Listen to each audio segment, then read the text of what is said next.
I used to think something was wrong with me. That maybe if I talked less, smiled more, tried harder, he'd love me. But no matter what I did, my dad never looked at me the way he looked at my brothers. Never with pride, never with warmth, just indifference. My name is Alina, and growing up, I was the invisible one in my own family. My father, Richard, wasn't the yelling type. He never raised his voice. He didn't need to. His silence said everything. When I got straight A's in middle school, he barely nodded.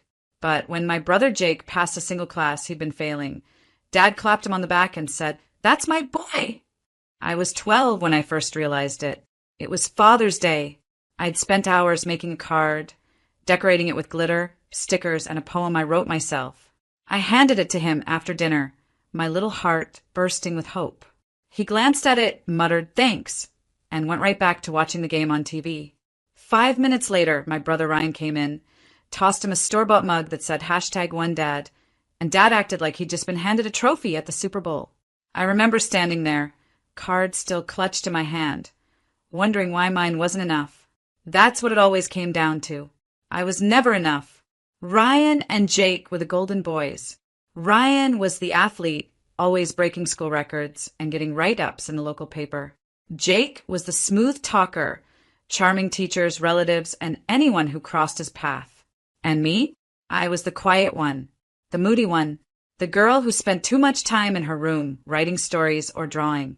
My mother used to try to balance things out. She'd hug me tight and whisper, "You're special too, sweetheart." But even she knew the hierarchy in our house. If Ryan wanted the last slice of pizza, he got it. If Jake needed money, Dad handed it over, no questions asked. I once asked for a new sketchbook, and Dad said, "What's the point? You'll quit halfway like everything else." That cut deeper than he'll ever know. At dinner, I'd sit quietly while Dad asked my brothers about their plans, their goals, their day. He never asked me. Not once. If I spoke up, it was usually met with a dismissive grunt or a forced smile. I learned to stay quiet, to not interrupt the boys' spotlight. But inside me, something was growing. Not just sadness, something sharper. Anger. A determination I couldn't yet name. I started working harder, pushing myself to excel, not because I thought he'd notice, but because I wanted to matter to someone, even if it was just myself. I stopped trying to win his love. Instead, I focused on building a life he couldn't ignore. A version of me he'd have no choice but to see. I was tired of being the forgotten daughter. One day, I promised myself he'd remember me, not as the quiet girl he dismissed, but as the woman who changed everything. If you ever walked into our house during the holidays, you'd think you were watching a commercial for the perfect American family. Laughter echoing from the kitchen. My brothers throwing a football in the backyard. Dad grinning with a beer in hand. But I knew the truth. I knew what it felt like to be the background in someone else's highlight reel. My brothers, Jake and Ryan, were born to shine. At least that's how my father made it seem. Jake, the eldest, could charm the stripes off a tiger. He was the guy who never studied, but somehow still passed with a wink and a smirk. Dad adored him. They had inside jokes, matching fishing hats, and a handshake they'd made up when Jake was 10. I remember watching them once from the hallway as Jake showed Dad a business idea scribbled on a napkin. Dad looked at him like he'd just solved world hunger. "Attaboy," he said, clapping him on the back. "You've got the brain of a leader." Ryan, the youngest, was the golden athlete. Soccer trophies lined his shelves. Dad went to every game, rain or shine, and screamed from the sidelines like a proud high school coach. After Ryan scored a winning goal, Dad threw a full backyard party. Barbecue, music, neighbors invited. I was there too, of course. Setting out plates. Cleaning up. Me. I got a good job once when I was accepted into the honors program. Just once. No party. No dinner. Just a passing sentence during breakfast in between bites of toast. Honors, huh? That's nice. I studied late into the night, pushed myself in every class, took part-time jobs to afford extra courses. I earned certificates, won quiet awards, even got a scholarship. But my success never sparkled the way theirs did in his eyes. At family dinners, Dad would beam with pride as he talked about Jake's new startup or Ryan's training camp. I'd mention my internship at a prestigious firm, and he'd nod, then turn back to my brothers. "Anyway," he'd say, "Jake, tell them about that investor meeting." The message was loud and clear. They were the main event. I was the intermission. But the most painful part? I didn't hate my brothers. They were never cruel to me. They loved the spotlight, sure, but they didn't shove me into the dark. It was my father who did that, and I couldn't understand why. I tried everything, being helpful, being independent, being successful. Nothing worked. Sometimes I wondered if he even realized the way his favoritism crushed me. Other times I knew he did and just didn't care. I told myself to let it go, to focus on myself, to not need his validation. But deep down, I still wished for it. Just once, I wanted him to say, "I'm proud of you, Alina." Not because he had to, but because he meant it. That moment never came. But another one did, one that would change everything. Not in the way he expected, and certainly not in the way he wanted. It was supposed to be my moment. The culmination of years spent burning the midnight oil, sacrificing social nights, and drowning in self-doubt. I had built my small startup, an innovative digital platform that was set to revolutionize the local market. It wasn't just a business. It was the embodiment of every late night, every tear, and every quiet moment of determination. I had poured my soul into it, believing that finally my worth would be undeniable. The launch event was held in a sleek, modern conference room downtown. Investors, local press, and industry leaders poured in, their eyes full of curiosity and anticipation. I took the stage with a trembling mix of excitement and fear, my heart pounding as if trying to escape the confines of my chest. I began to speak about my vision, the countless hurdles overcome, and the promise of a brighter future that my platform represented. The room was silent, hanging on to every word I uttered. For the first time, I felt seen, really seen for what I'd achieved on my own merit. After the presentation, the energy in the room shifted. Handshakes and congratulations flowed in, and I even caught snippets of praise from seasoned investors who saw potential in my work. With a cautious smile, I made my way to a quieter corner, allowing myself a brief moment of relief and pride. Yet, as the evening progressed, that pride would soon be shattered. Later that week, the family gathered at home for a celebratory dinner, a habitual reunion that was as much about showcasing accomplishments as it was about displaying hierarchy. In the softly lit dining room, my brothers arrived with their usual effortless confidence, each exchanging stories of victories and milestones. The air was thick with unspoken triumphs that had long been crystallized into our family's tradition of favoritism. When the dinner began, my father, Richard, took his customary seat at the head of the table. Conversation flowed, but inevitably the topic turned to achievements.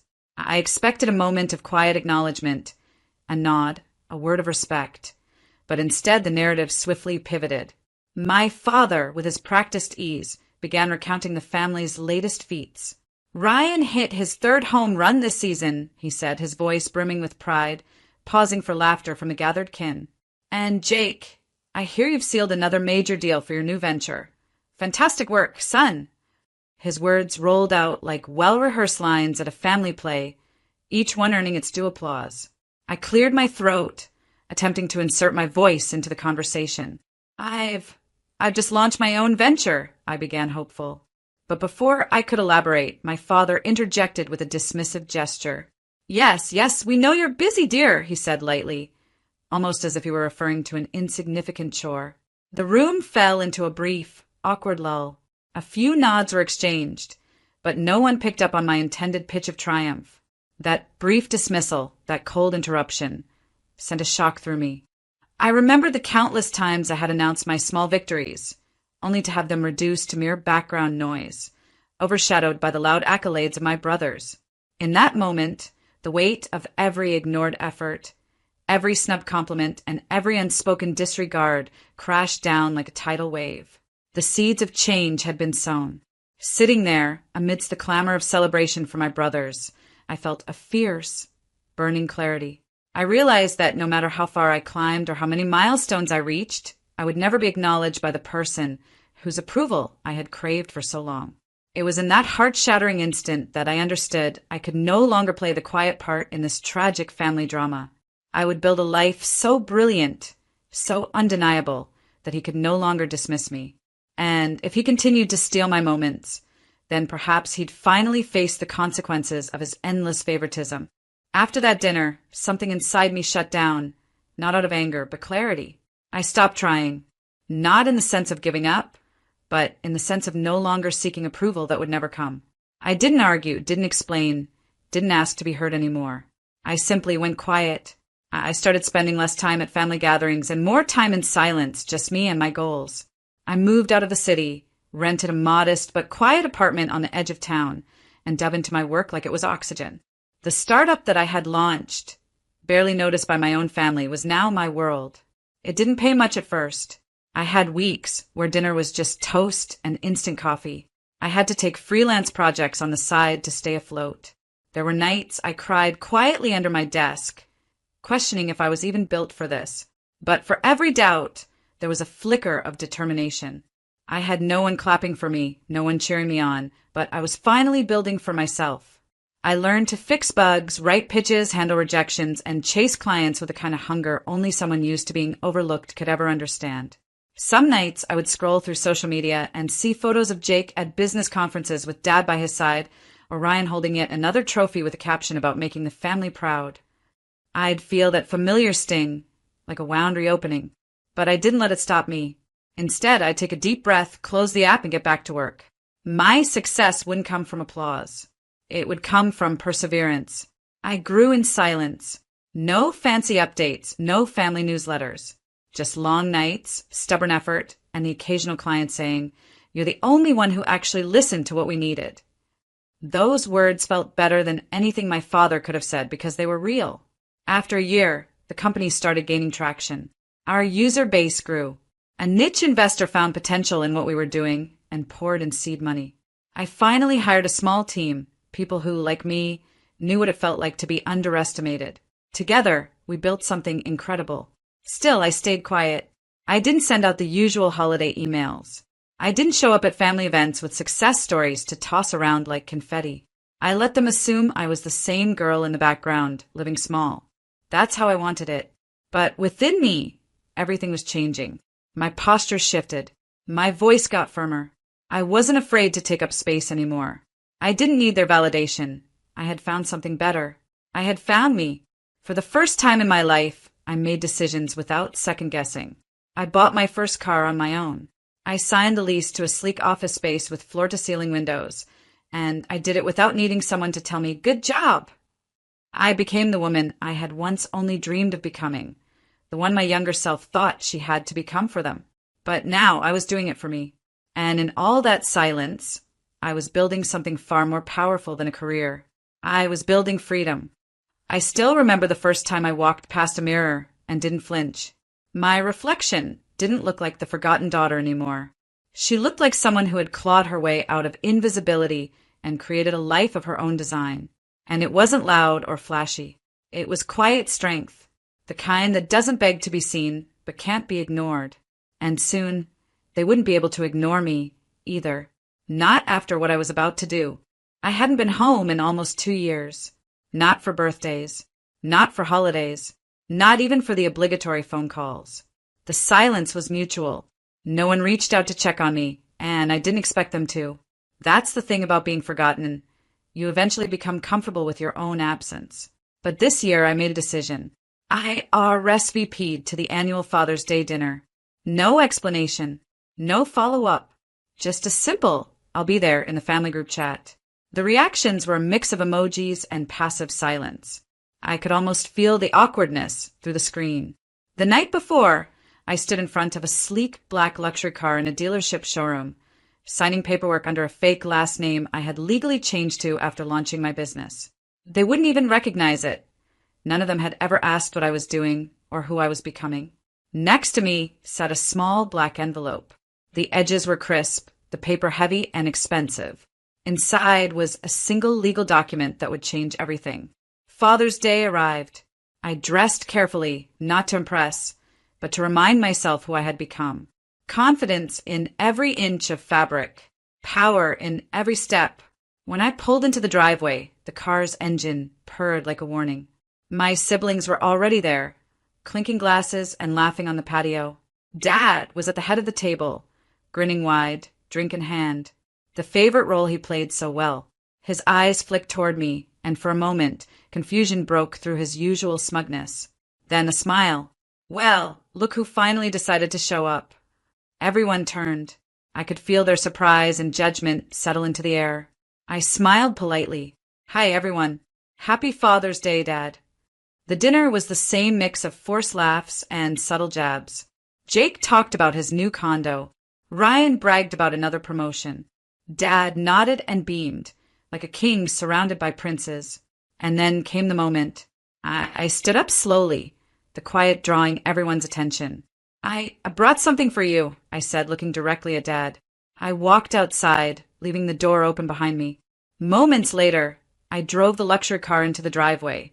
Sleek, black, impossible to ignore. I got out, walked back inside, and laid the small black envelope on the table in front of him. For you, Dad. Happy Father's Day. Gasps rippled through the room. Is that a car? Jake asked, squinting toward the driveway. Ryan leaned forward. Wait, you bought that? Dad looked from the keys to me, completely stunned. He picked up the envelope, his fingers trembling a little. What's this?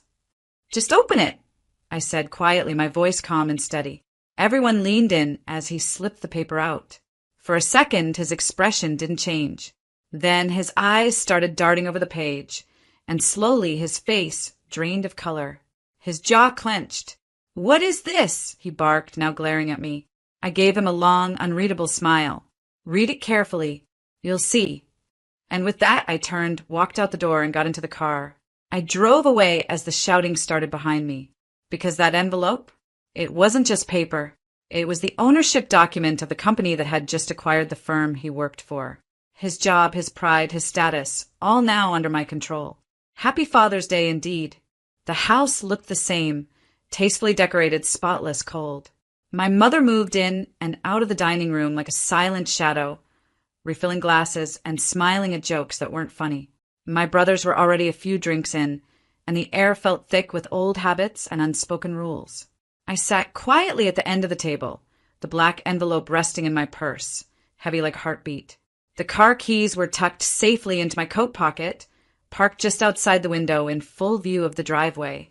The conversation swirled around me like I wasn't even there. Ryan talked about his latest investment win. Jake cracked jokes about people who still rent. And Dad, of course, nodded in approval, soaking in the pride like sunlight. So, how's business, Dad? Jake asked, lifting his glass. Dad chuckled. Busy as always. But, not everyone is cut out for this kind of pressure. Takes real backbone. He looked at Ryan. Good thing I've got 2 sons who aren't afraid to lead.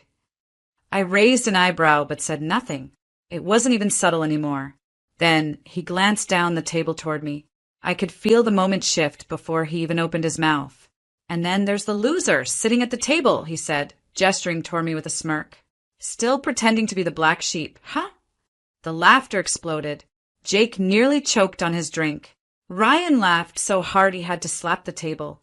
My hand stayed folded in my lap. I didn't blink. I didn't smile. I just waited. When the laughter finally died down, I stood up. Slowly, calmly, the way you move when you already know how the story ends. I actually brought you something, Dad, I said, pulling the envelope from my purse.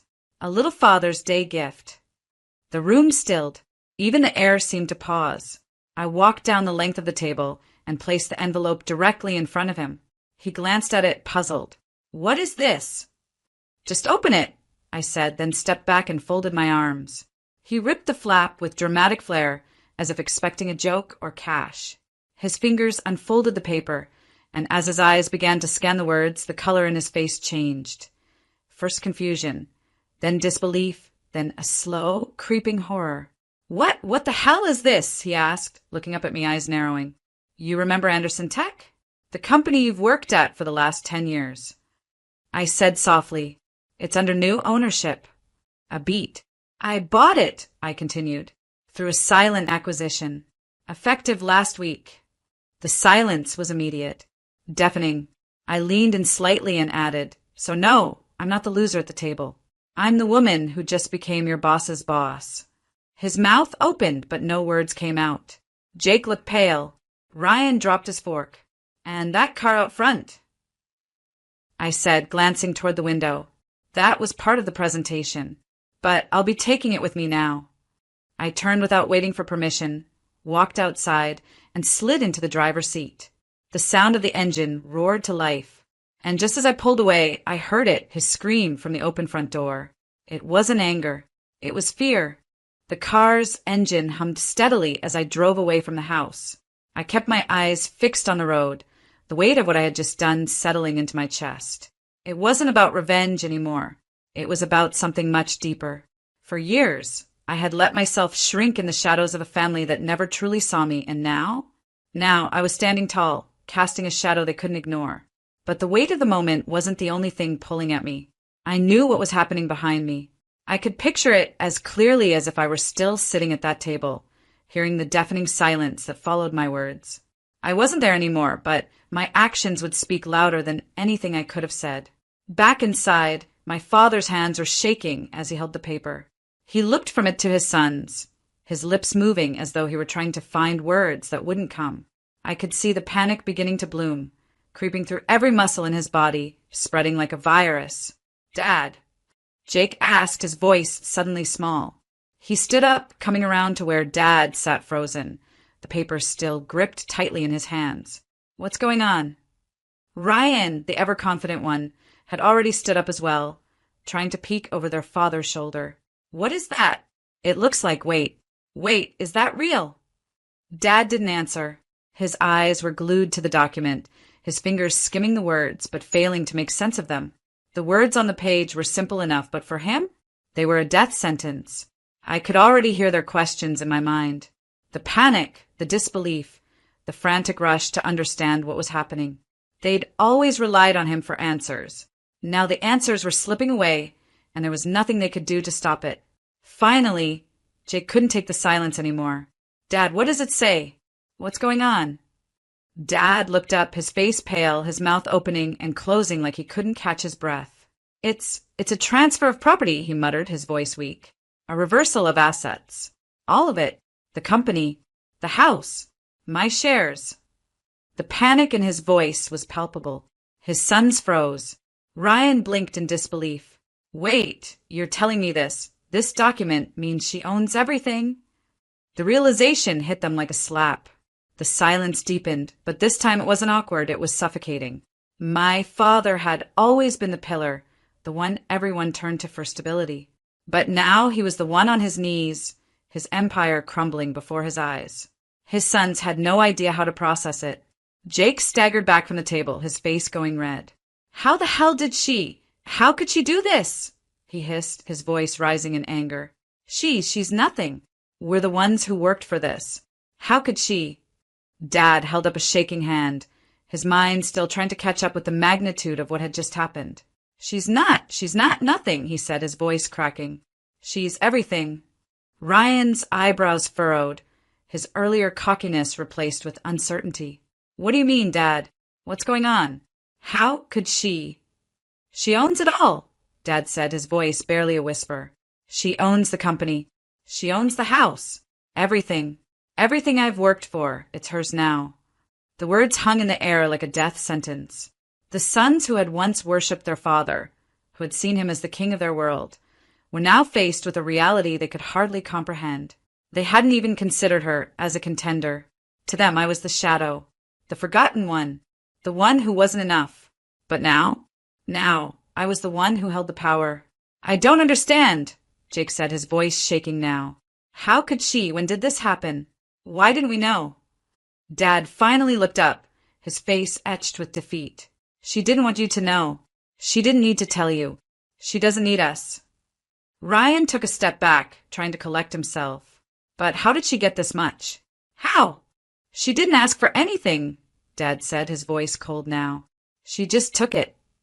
The room was frozen in disbelief, the weight of the betrayal, of my quiet, calculated rise, settling over them all. For the first time in their lives, my brothers were forced to confront the reality they had been so blind to for years. I was not the failure they thought I was. I was the one who had worked silently, without the applause, without the validation. And now, everything they depended on was mine. My father let out a long, ragged sigh. "She's smarter than I gave her credit for," he muttered, his voice barely audible. "And I'll never be able to take that back." The fear, the panic, it was all there, written on their faces. But for me, It was the start of something new, the start of me taking my place in the world, not as the forgotten daughter, but as the woman who had finally earned her right to be seen. I didn't look back as I walked away from that house. The weight that had been holding me down for so long, the constant need to prove myself, the hunger for approval that would never come, finally lifted. I had made it, not because they'd recognized me, but because I had recognized myself. The phone buzzed with messages. The family was scrambling, trying to figure out what I had done, why I had left so suddenly, and what that paper meant. I knew they would be in shock, especially my father, but I didn't care. I had already taken what I needed from them, the power to stand on my own, to walk away from everything I had once thought I needed. I wasn't the girl they always ignored. I wasn't the daughter they thought they could control or dismiss. I was my own person now, free from the chains of their expectations. As the evening went on, I knew they were probably still sitting there, staring at that paper, trying to comprehend the magnitude of it. My father, who had always dismissed my efforts, would now understand what I was capable of, but it would be too late. All those years of neglect, of treating me as second best, had finally caught up with him. The house would never be the same. The balance of power had shifted, and I was no longer the one they could manipulate or overlook. The siblings who had always competed for his affection, who had never seen me as a true equal, would finally understand that I wasn't just a side player in their world. I didn't need their approval. I didn't need their love or their recognition. I had created a life for myself that didn't depend on them. I was successful, independent, and finally at peace. And when I looked at myself in the mirror, I saw someone who had fought for her place in the world, someone who didn't need to look back to know she had won. The door was closed. I had walked out, but I had also walked into my own future, one that was all mine.